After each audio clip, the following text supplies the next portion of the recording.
Good morning and welcome to the Wavy Digital Desk. I'm your host, Sarah Good. Today we're going to be talking with the city of Norfolk about beach and water safety as we head into the holiday weekend. Let us know in the chat if you have any questions. Tell us what your weekend plans are. If you're heading out to the beach or on a boat in the water, we want to keep you safe this weekend. All these tips are also going to be on wavy.com later today. You can find the link already to different articles on the City of Norfolk website to find out more information about the beaches, the lifeguard schedule, and so forth. So I'm going to bring on our guest today, Dan Jones, Aquatics and Beach Safety Division Head. He is going to give us the layout of safety tips and protocols for this weekend. Dan, thanks so much for joining us this morning. Good morning. Thanks for having me. Absolutely. Well, I know that you cover a lot, and this is definitely the time where we want to give people a reminder and a heads up as we head into the holiday weekend when it's beautiful, it's nice. That also means a lot of people are hopefully going to be outside, but we want to make sure that they do that in the best way possible. I mean, just to get started, how's opening up for the season? Lifeguards in action? Are they ready to go tomorrow? Looking good. We've had 2 weeks of training, and we were in the water several days this week. So we use our swimming pools and we use our beaches for staff training. So we'll be on duty tomorrow at noon, and staff will come in. We'll do our morning drills, and everything will go according to schedule. And that kicks off through Labor Day, right? So we're jumping into that full summer season already this weekend. Yes, ma'am. We'll be on duty 7 days a week at Community Beach Park in Norfolk. And just to start, we can start with beaches first. And I just want to, there'll be some, general video sort of on the screen, but we'll hit some of those, East Beach and Ocean View beach areas that people in Norfolk will, get out to this weekend. But, first tips really for people going to the beach. I know that it's also going to be hot this weekend. I'm sure that's also a concern. But, what are those top safety tips that you give people heading out to the beaches? Yeah, the first thing we always advise everyone to look at the weather, so know what type of heat advisory we have, sun advisories. Dress accordingly. Hydrate before you come out to the beaches. Bring shade and water with you. Parents, please watch your children.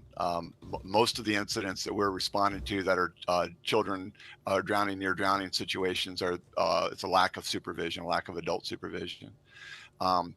We don't allow dogs on the beach from 10 to 6 starting tomorrow, and then when they can come on the beach, make sure that you have the dog on a leash. We have rock jetties and pipes up and down the beaches.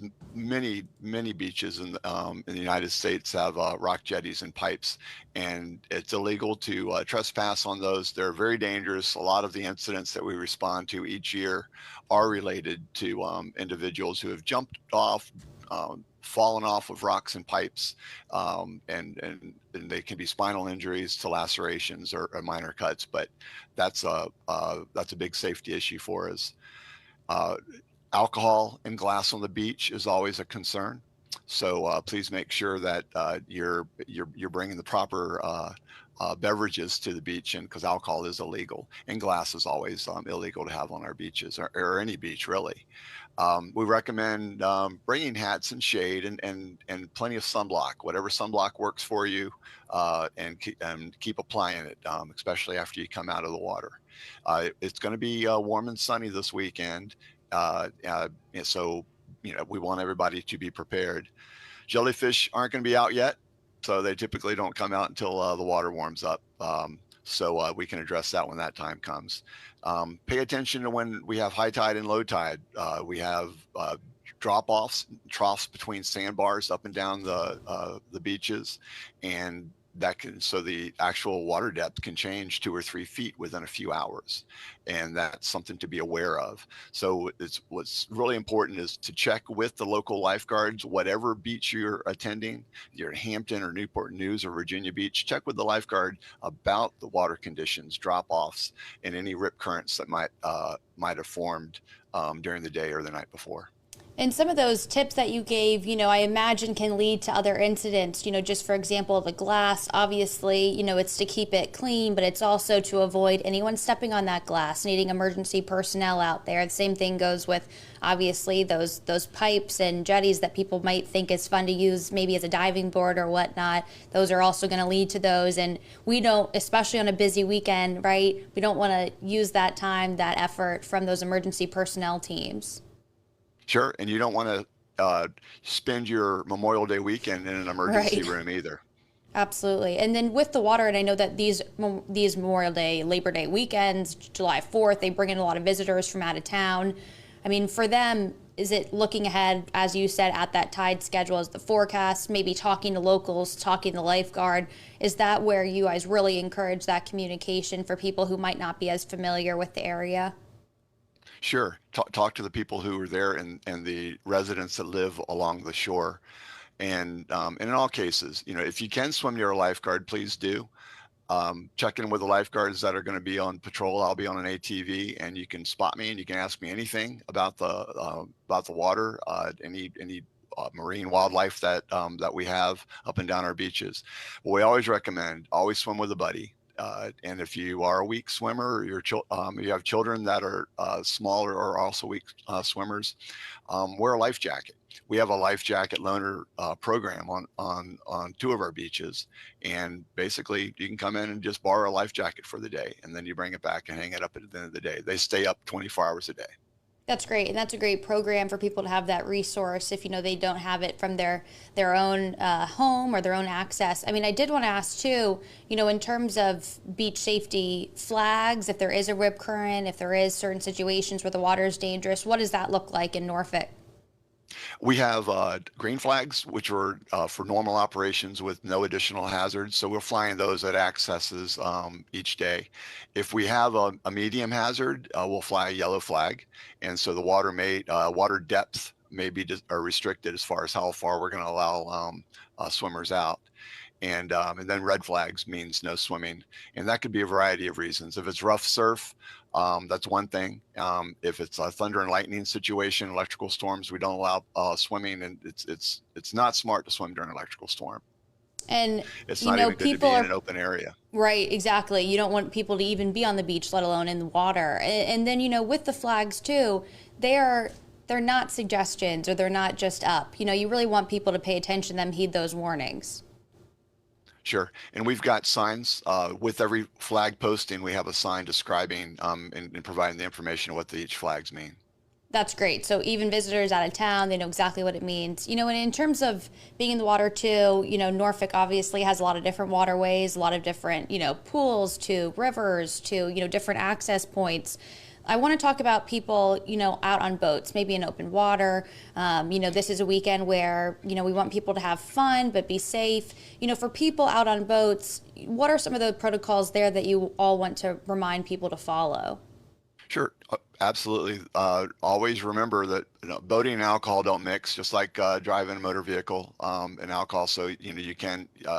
It is illegal to drive to operate a boat while intoxicated or even drinking open alcohol container. That's first, and everyone, small watercraft in particular, kayaks, canoes, small sailboats. Everybody make sure that you're wearing a comfortable and properly fitted life jacket or a vest, like a Type 3 jacket would work. I kayak a lot. I'm a pretty good swimmer, and I always wear a life jacket. So anybody, when you have children up on the deck of the boats, you never know when you're gonna hit a wave. Somebody may fall off. It's deep water out there, and they may fall off. They may be injured. So a life jacket may help save their life. And realize that you're going to the exposure, the sun exposure from a whole day spent on a boat is going to wear everyone out, and it's going to create exhaustion for the operator, the passengers, and always account for that. Having shade, having water, and then have a float plan in general, so when you're coming back, and you also everybody knows when you're due back, so that if something were to happen, if you were to get stranded, people know that there's a problem and they can send help.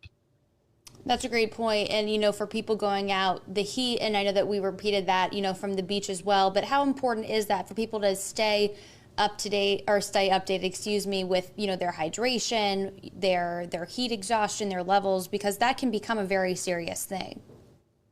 Sure. We recommend, I mean, we're supposed to be sipping water every 15 minutes and drink water and hydrate even when you're not thirsty.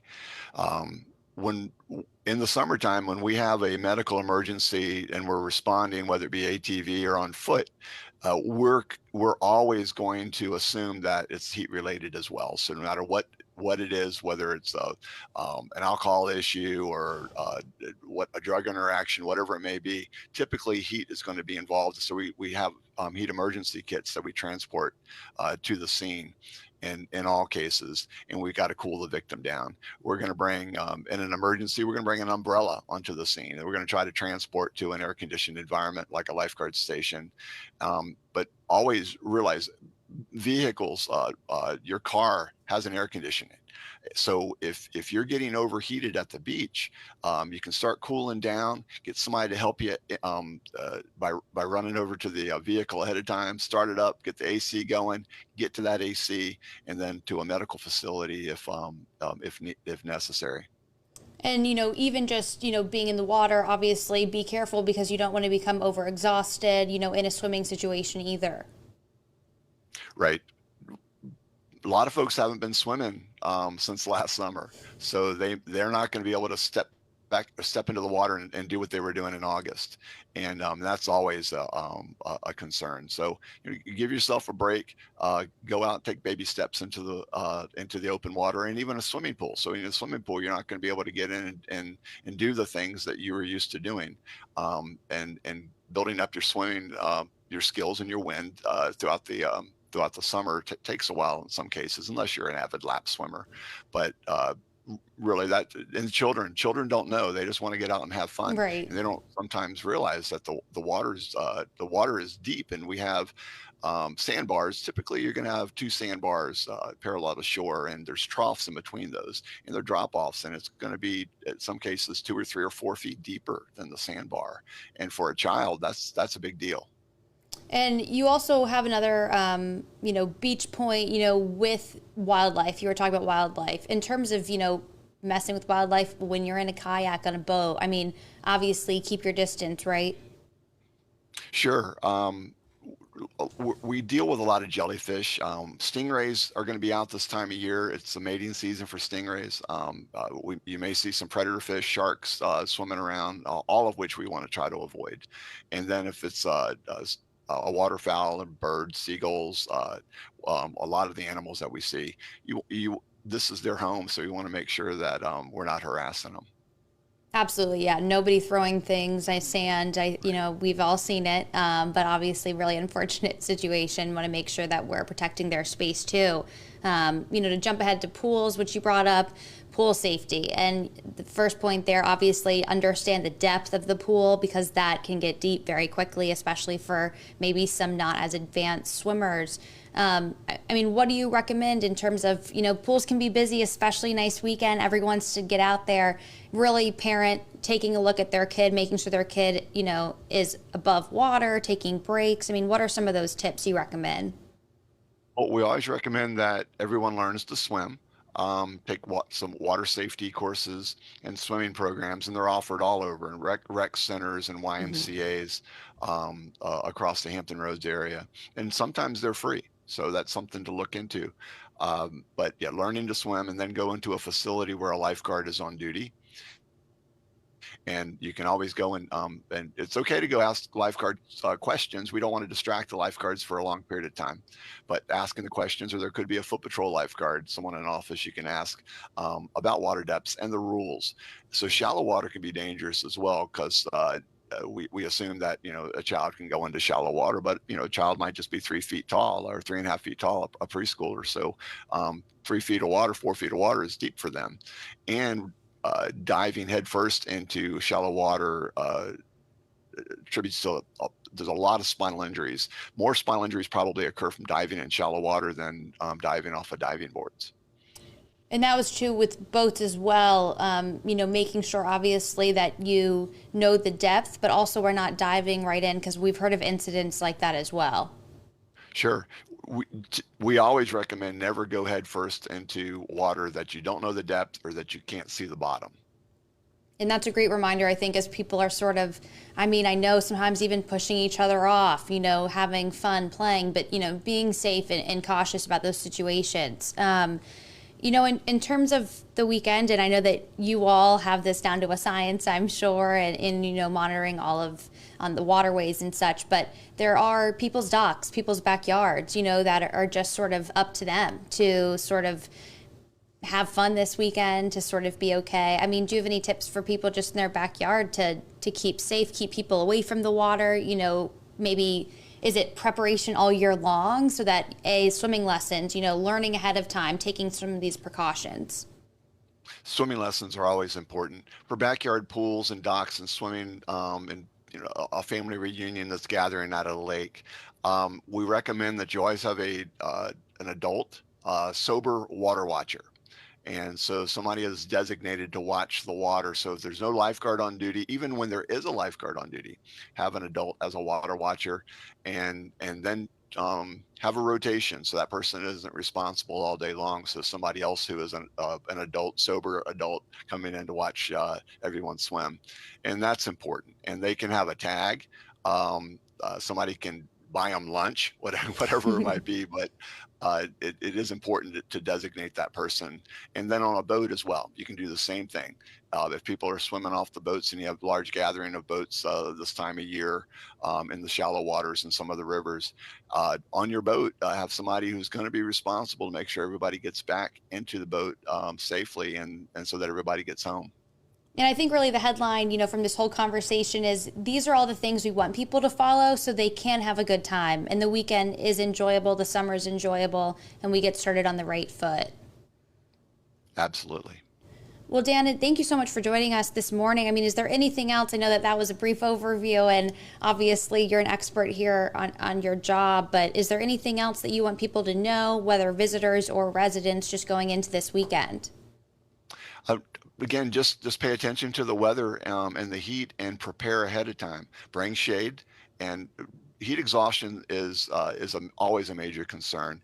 Walking around in the sand will wear you out more than just walking around on the street. And you get in the water and you're coming out, that the general exhaustion of spending time on the beach and out on a boat is something to be aware of and to prepare for it. Well, Dan, thank you so much. I think these are great tips for everyone. Again, if you're watching this later, all of these are on wavy.com. We also have information linked from the Virginia Department of Health in terms of safety. The city of Norfolk has a lot of great resources. You can find out more about the individual beaches. I think the last tip was just, and Keep Norfolk Beautiful reminded us in the chat too, but, make sure that you're taking what you brought. So, cleaning up the litter, keeping the beaches clean, making sure that you are actually taking away those bottles. And I think, right, Dan, there's trash cans that are on all the beaches, so you can drop off what you need to on your way out. Every access has trash cans, yes. That's great. So everyone have a great holiday, Memorial Day weekend. Dan, hopefully you have a great holiday weekend as well, and we get a great start to summer going. Thanks for having me. Absolutely.